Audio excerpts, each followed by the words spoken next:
Hello everybody, welcome back to Torch Talk. My name is Tom, one of the engineers here with Bernzomatic. Today we're going to talk about the benefits of pressure regulation in your handheld torches. To start off with, we're going to talk a little bit about the fuel.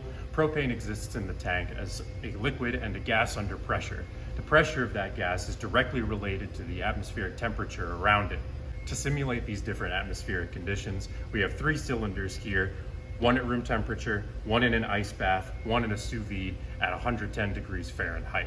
We're going to run them through 2 different torches, our unregulated 2301 and our regulated Duracast 4000.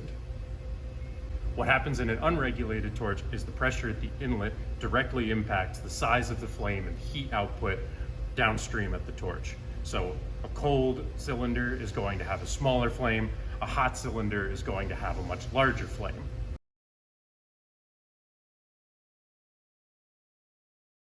The regulated torch, on the other hand, there's a small mechanism inside that controls the pressure before it gets to the outlet.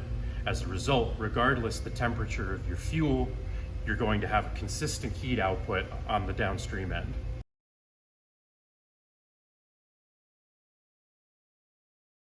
What this means for you is that if you're working in relatively stable conditions, an unregulated torch is going to be fine for you to get the job done.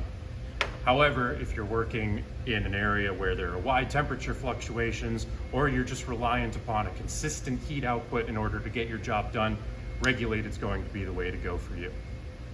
Thanks for your time. Hope this helped out. For more information, you can visit bernzomatic.com. Have a great day.